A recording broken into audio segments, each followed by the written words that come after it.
Araw-araw mong almusal ang mga to. Pero alam mo bang ito yung dahilan kaya ka nagkakaroon ng sakit? Once again, I'm Doc Alvin. I'm a board certified specialist. And for today, pag-uusapan natin yung mga Pinoy almusal na sobrang sarap pero hindi natin napapansin, binibigyan tayo ng sakit. Alam ko na sabihan ka na ng nanay or lola mo na yung pagkain ng almusal, yan yung pinaka-importanting meal sa araw natin. Kaya lang minsan hindi natin napapansin sa sobrang sarap ng mga Pinoy almusal at sa sobrang linamnam, yung iba dito nagbibigay sa atin ng iba't ibang uri ng sakit. So first, pag-usapan muna natin kung bakit nga ba mahalaga yung pagpili ng kung anong kakainin mo as breakfast. Actually, yung almusal bilang pinaka-importanting meal sa araw mo, hindi naman yan applicable sa lahat. Pwedeng ikaw, pwede ka mag-breakfast. Pero si Pedro, pwedeng hindi siya mag-breakfast pero healthy pa rin siya. Dito po papasok yung pagpa-fasting. Later pag-usapan natin yan. Mas importante yung uri o yung type ng pagkain na kakainin mo sa almusal mo. Kasi po kung yung almusal mo ay punong-puno ng sugar, punong-puno ng mga refined starches, punong-puno ng mga processed food, asahan mo pagdating ng tanghali or 2 hours after your breakfast, bagsak na agad ang energy mo. Ang nangyayari po kasi kapag sobrang tamis or sobrang taas ng sugar ng breakfast natin, nagkakaroon tayo ng tinatawag na insulin spike. Ngayon, yung insulin spike, yan po yung normal na proseso ng katawan natin. Kasi po, pag marami tayong kinakain na sugar, kailangan yun pumasok sa cells natin. Yung response ng katawan natin, tataasan niya yung insulin. Kasi po si insulin, siya po yung nagpapasok ng mga sugar sa cells natin. Kaya lang, kapag sobrang taas or pag sobrang bilis ng insulin spike mo, asahan mo, bigla rin yan babagsak. Kaya naman kung mapapansin nyo minsan, kunyari pumasok kayo sa work, tapos talagang busog ka sa breakfast mo, maganda yung kinain mong breakfast, pero maya-maya mga 10 a.m. or 11 a.m., bigla ka nang inaantok. Ang dahilan po nun, yung quality ng breakfast na kinain mo. Posible, mataas sa sugar masyado yan. Next, bukod po sa sugar content ng breakfast nyo, dapat titingnan din natin yung protein content. Kasi po, pag mababa yan sa protein, sabihin natin puro pandesal, puro pansit canton, okay, puro tinapay lang yung breakfast mo, wala kang protein, asahan mong maya-maya, magugutom ka na ulit. Pag mababa po kasi sa protein yung ating kinakain, tumataas po yung tinatawag na ghrelin. Yung ghrelin po, hormone po sa katawan natin yan na nagpo-promote ng pagkagutom. So, ghrelin, ibig sabihin, gutom hormones. Pag mababa ang protein, tumataas si ghrelin, ang resulta, lagi kang gutom. Also, at the same time, kung mababa yung protein mo, bumabagsak din yung tinatawag na leptin. Ang leptin naman yan yung nagbibigay sa atin ng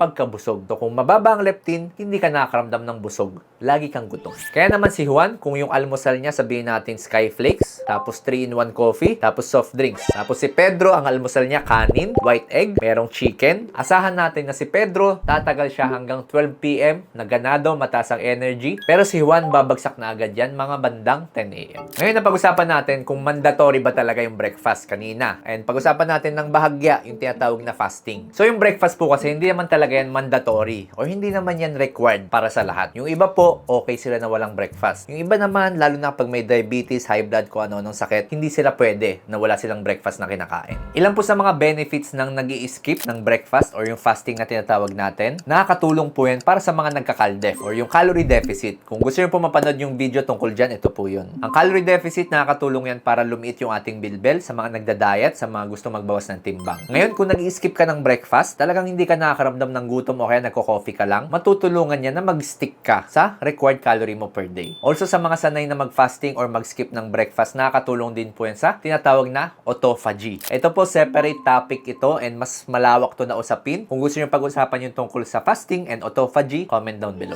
Pero again, hindi para sa lahat ang pagpa-fasting or pag-skip ng breakfast. Pag mali yung pagpa-fasting nyo or meron kayong iba't ibang sakit, pwede pong malusawan kayo ng kalamnan, muscle loss, pwede kayo mag-overeat kapag lunchtime na or pag dinner. So, baka mas tumaba kayo. And of course, very important sa mga kababaihan kasi po ibang hormones ng babae kumpara sa lalaki. So, minsan mas gumagana sa lalaki yung pag-fasting, minsan naman sa babae hindi gumagana. So, unang-una sa listahan na banggit ko na kanina, yung mga breakfast na kailangan mong bantayan, pandesal na merong 3-in-1 coffee. Ang coffee po, malaki ang benefits niyan. May antioxidant, pampabuhay ng dugo yan, pampa-increase ng alertness. Pero dapat po, black coffee lang. Yung purong black lang talaga. Kung hindi kayo sanay, pwede nyo haluan ng onting stevia or onting honey and onting gata siguro. Pero iiwasan nyo po yung 3-in-1. Ang 3-in-1 po kasi highly processed na po yan and natanggal na yung mismong kape. Hindi ko nga alam kung meron pa bang kape dyan or baka flavoring na lang. At ang resulta, kapag naka 3-in-1 tayo sa umaga, pinag-usapan natin kanina, bigla pong babagsak yung inyong energy. And isa sa mga common na pinapare sa 3-in-1, of course, yung ating pandesal. Yung 3-in-1 tsaka pandesal, hindi po yan masama. Ang nagiging masama lang pag pag pinag-combine nyo yan at wala kayong protein na kasama. So, para mas maging healthy, si pandesal at 3-in-1, ito po yung pwede nyo gawin. Yung pandesal, haluan nyo po ng egg white. Pwedeng boiled egg white, pwede naman yung prito na itlog na ordinary. Tapos si 3-in-1, kung 3-in-1 lang po talaga yung meron sa inyo, okay lang naman. Pero mas maganda, huwag nyo po lalahatin yung isang sachet. Kasi po masyado na mataas sa sugar yan eh. Sobrang tamis po niyan. Kung inom po kayo ng 3-in-1 sa isang mug, maganda po kalahatiin nyo na lang, tapos tsaka po punuin ng tubig. Also, another alternative sa ating pandesal, pwede po kayo mag wheat bread. Kasi po si wheat bread, hindi po yan pure na white bread. Unlike kay pandesal. Si pandesal po kasi white bread lang yan, and pag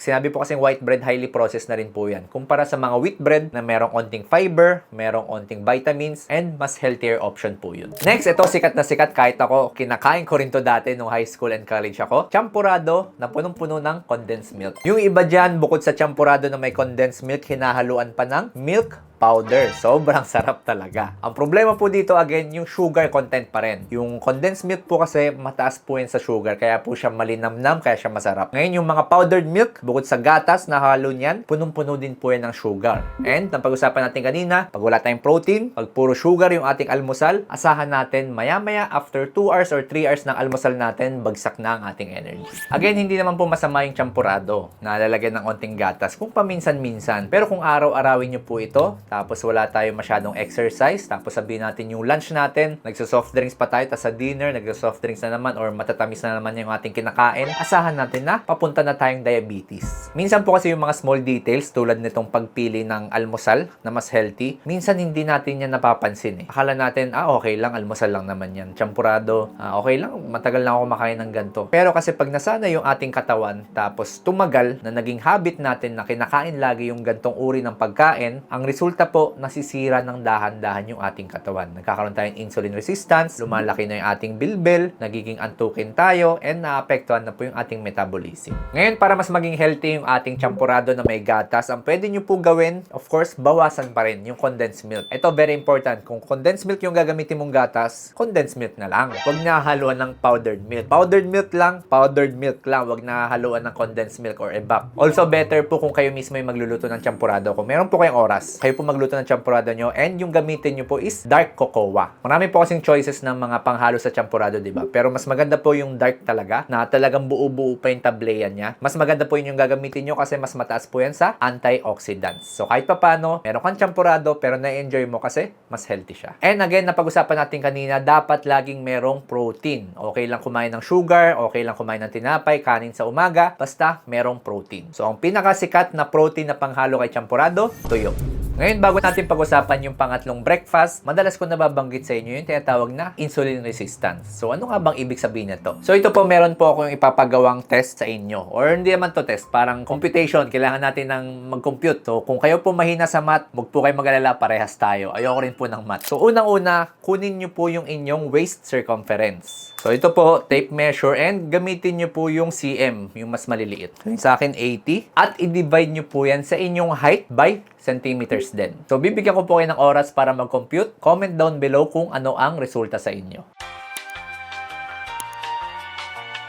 Kung ang resulta po sa inyo ay less than 0.5, congratulations po, wala po kayong senyalis ng insulin resistance. Ngayon, kung more than 0.5 po yan, sabihin natin 0.7, 0.6, 0.8, meron po kayong risk ngayon for insulin resistance. Isa po yan sa mga pinaka-basic and pinaka-practical way para ma-assess natin kung meron bang tinatawag na insulin resistance yung isang tao. Nakadepende po kasi yan dito sa belly. Kapag mas lumalaki po yung belly, mas nagiging at risk sila sa pagkakaroon ng insulin resistance. And ito pong IR or insulin resistance, isa po itong risk factor or pwede po yan magtuloy-tuloy papuntang diabetes. Ilan pang mga senyales pag maitim po yung batok, pag meron po mga skin tags, yung parang mga tumutubo-tubo sa balat na parang kuntil, pag laging inaantok, pagkakain, and kadalasan pag naghahanap po lagi ng matatamis or maaalat. So kung may mga kakilala po kayo na may mga ganyang signs, mas maganda po i-share nyo po itong video na to kasi pag-uusapan natin later kung ano yung mga pwede gawin para makaiwas. Pangatlong almusal, ito na sikat, Pansit Canton. So bukod po sa mga ma-sugar, tsaka sa mga mababa ang protein, isa rin po to sa mga almusal natin na kinakain na talagang nagbibigay sa atin ng sakit. Ito yung mga masyadong matataas yung salt content or maalat. Ngayon, yung isang pakete po kasi napakataas na ng salt content niyan. Almost 1,000 mg of sodium po yan. Ibig sabihin, pag naubos nyo isang pakete, almost kalahati na po agad. Parang lalagpas na agad kayo sa requirement or sa threshold ng sodium nyo per day. No doubt, masarap talaga yan. Tsaka yung problema po kasi dito, pag isang pakete, kulang. Kapag dalawang pakete, sobra naman.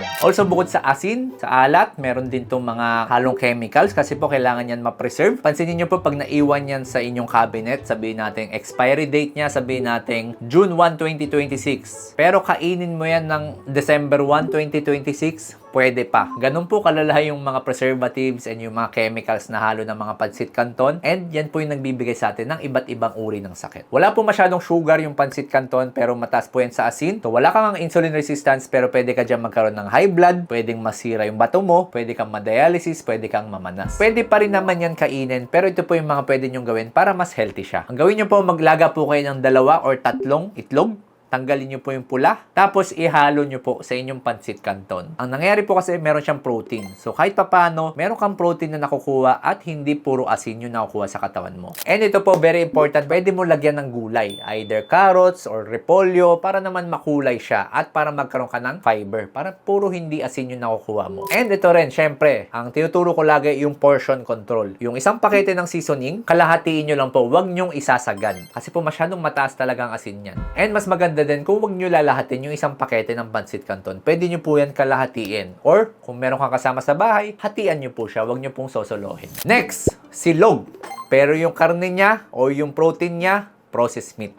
So, marami pong uri ng silog. Pwedeng hot silog, pwedeng long silog. Yung mga protein po kasi yung mga ulam nila, puro processed meat. Yun po yung hindi natin na-realize minsan. Yung silog, okay yan eh. Kasi sinangag, tsaka itlog, may protein. Pero wag nyo na po sana haluan ng mga processed meat. Kasi po, ang pinaka-concerning sa mga processed meat na halo ng mga silog, yung tinatawag na nitrates. Ang nitrates po, napakaraming studies po na nagsasabi na link po yan or pwede po yan mag-cause or associated po yan sa pagkakaroon ng cancer. Specifically, yung tinatawag pong colorectal cancer. So, marami pong cases nito ngayon. Pabata po ng pabataan nagkakaroon ng colorectal cancer. Nagsisimula po ito sa daanan ng dumi. May minsan kumakapal lang yung lining. Yung iba naman tinutubuan ng parang polyp or parang kuntil. And kapag nasamahan pa po ng mga lifestyle factors tulad ng pagkain ng mga processed meat, yung mga pagkapal ng lining or yung mga polyp na yun pwedeng lumaki at mag-develop sa bukol, pwede pong maging cancer. Ngayon, para po mas maging better or mas healthier yung ating silog, dapat po yung pinaka-protein niya, wag processed meat. So, sa longganisa po, merong mga processed longganisa, pero marami po tayong mga natural form of longganisa. Yung talagang tayo yung gagawa. Yung talagang tayo yung magbe-blend ng mga karne, tayo yung magpapak, tas tayo yung magluluto. Iwasan natin yung mga long silog or yung mga longganisa na nasa refrigerator ng mga grocery kasi po, sobrang daming preservatives po niyan at highly processed na yan. And kung meron pong chick silog, which is chicken yung halo, yun na lang yung piliin natin. Or pwede namang fish silog or yung mga bangus silog, bang silog, yan. Dapat yung mga tunay na karne yung pinipili natin. Next, almusal, sikat na sikat, oatmeal or cereal na merong halong sugar. Actually, yung mga oatmeal po tsaka mga cereal, meron na ring halong flavoring yan tsaka sugar yan. Ngayon, kung lalagyan nyo pa po ng asukal or gatas na naman, nadadagdagan na naman yung sugar sa ating katawan. And again, pag sugar sa umaga, asahan natin babagsak yung ating energy. Ngayon, para mas healthy, wag na po natin haluan ng sugar. Pwede po siguro cinnamon powder or pwedeng onting honey or better, wag na po natin haluan ng kahit anong asukal kasi may flavoring na po yan. And kung makapili po tayo sa oatmeal, dapat po iwasan natin yung mga instant, yung mga quick cook, dapat doon tayo sa rolled oats or steel oats na oatmeal. Ngayon, ito naman yung mga tips kung paano natin gagawing mas healthy yung ating breakfast. At the same time, ito yung mga tips para makaiwas tayo sa insulin resistance. Unang-una, paulit-ulit ko nababanggit, protein. Lagi dapat mayroong protein. Itlog, chicken, sardinas, manok, kung ano-ano pa. Napakarami pong protein. Dapat present lagi yan sa ating almusal. Kasi po, ang protein, nakakataas ng leptin. Ang leptin, yan po yung nagpapabusog sa atin. At ang protein, unti-unti nakakababa ng ghrelin or gutom hormones para hindi tayo magugutom pagdating ng tanghali or hapon. Next, dagdagan lagi ng fiber. Any fiber, any form of gulay, malunggay, munggo, cabbage, kung ano-ano pang basta po madahon, tsaka yung talagang nalalasahan natin yung pagkadamo niya. Ang fiber po nakakatulong po yan para maging stable yung ating sugar and syempre sa ating sikmura para maganda yung ating digestion. Next, dapat po piliin natin yung better form of carbohydrates. Okay lang mag-carbohydrates, hindi ko po sinasabi na wag tayong magkanin, pandesal, or any form of white bread, pero maganda meron lang tayong alternative. Or kung gusto talaga natin yung mga yon, bawasan lang natin. I-portion control lang natin. Hindi natin kailangan tanggalin, hindi kailangan parusahan ng sarili. So sa oatmeal, piliin natin yung steel cut or rolled oats. Sa tinapay, sa pandesal, piliin natin yung wheat bread. Sa white rice, piliin natin yung black rice or brown rice. So ang mga Pinoy almusal kilalang kilala bilang masarap, masustansya, at napakadaling i-prepare. Kaso lang piliin natin mabuti kasi may mga onting ingredients yan na dahan-dahang pwedeng sumira sa katawan mo. Hindi porkit busog ka sa almusal mo, mataas na yung energy mo buong araw. Minsan busog ka sa umaga pero maya-maya bagsak na yung energy mo. Tandaan natin na breakfast ang isa sa pinaka-important na meal sa araw-araw, pero hindi lang yung mismong breakfast. Dapat yung uri ng pagkain yung pinipili natin at kinikilatis natin. Kung gusto niyo po pag-usapan ng mas malawak, yung diabetes, insulin resistance, fasting, at mga warning signs ng diabetes, comment down below. Gagawin ko po sa next video. And of course, kung hindi ka pa nakasubscribe, please subscribe na po ngayon. And kapag nag-subscribe ka ngayon, I promise, pangako po, mas makakaasa ka ng mas magagandang videos. Once again, I'm Doc Alvin, signing out.